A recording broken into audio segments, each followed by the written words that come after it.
Good day mga ka-idol, update tayo sa PBA standing as of March 17.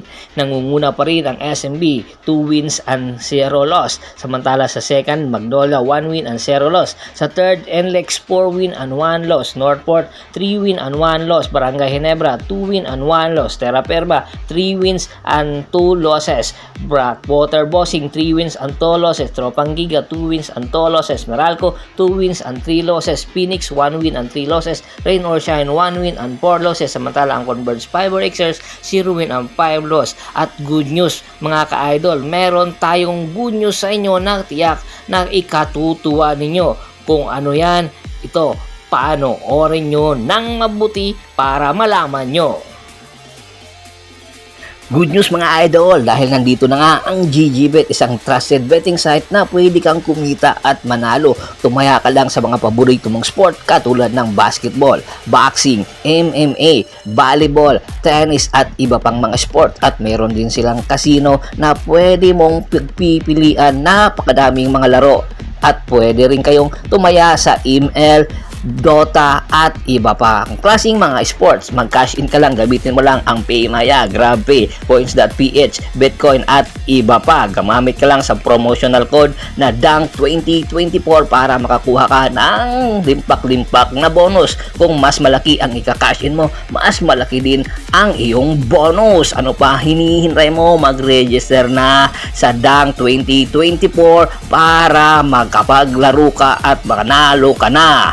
At dito nga sa NBA, tumaya ka lang or magtaya ka sa kupunan mong Golden State Warriors or Dallas Mavericks, malaki ang iyong makukuhang premyo kung malaki din ang iyong itataya. Ano pang hinihintay nyo mga idol? Tumaya na at manalo, mag-register na agad.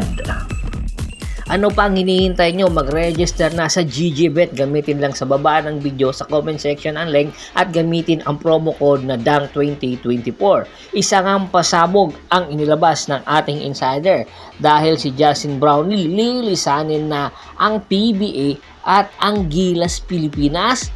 Opo, isa nga ito sa mga bagong update ngayon kay Justin Brownlee. Alam natin na ang PBA Governors Cup ay malayo pa at nagsisimula pa lang ang Philippine Cup, kaya inaasahan na hindi magtatagal dito sa Pilipinas si Justin Brownlee at lilipat ito ng ibang bansa para maghanap ng kanyang kabuhayan. At ayon nga sa ating insider, lilipat si Justin Brownlee papunta sa Indonesia at doon mamamalagi ng ilang buwan para maglaro sa isang kupunan doon sa Indonesian Basketball League.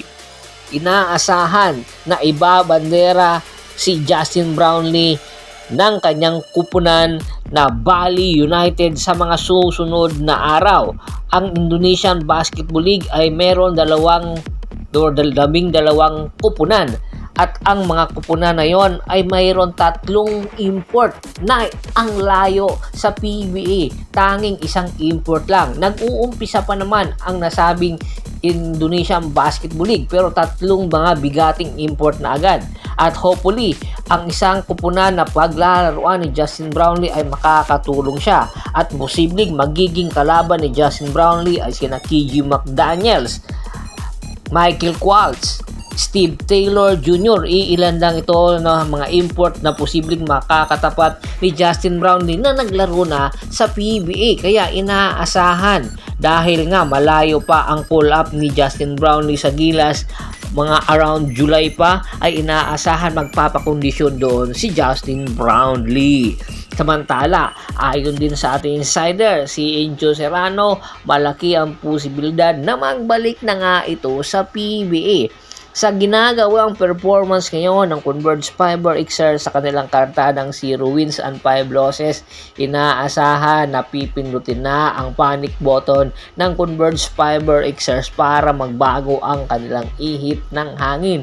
Kinakailangan ng Converge Fiber Xers ang serbisyo ni Enzo Serrano na kung saan huling nakapaglaro nga sa Phoenix Fuel Masters. Marami tuloy ang nagtatanong sa paanong paraan makukuha ng Converge Fiber Xers si Enzo Serrano. Ngayon ang rights pa rin nito ay nasa Phoenix Fuel Masters. Ayon nga sa ating insider, inaalok daw ng Converge Fiber Xers ang Phoenix ng Future Picks, kasama na dito si Kate Saldivar para makuha ang serbisyo ni Enzo Serrano. Kung ako ang Phoenix ay papatusin na nila si Enzo Serrano, rather ang Future Picks pass Kate Saldivar para mapakinabangan nila si Enzo Serrano. Kaya anytime kung magkakasundo ang panig ng Converge at ng Phoenix Fuel Masters ay lilipat na at magbabalik na nga sa PBA si Enzo Serrano, at hopefully malaki agad ang magiging impact nito sa Converge Fiber Xers. Bago pa man natin tapusin ang ating kwentuhan, shout out muna tayo sa ating mga solid na followers na laging sumusuporta palagi sa atin. Kay Kagawad Katsakino Dukusin ng Hagonoy, Bulacan, Ronald Bersubidad, Anthony Lucky Alon family, Julius Roche, John David Gulapa, Ricky Lanza ng Ricky Rider TV ng Tansa, Cavite, at si Mr. Michael Rosalado ng Calbayog City, Samar. Marami pong salamat sa walang sawa niyong pagsuporta. Pakibisita na rin po ng Facebook fanpage ko, paki-like, paki-follow, paki-share, ganun din po sa YouTube channel nito. Hanggang sa muling kwentuhan, maraming salamat po.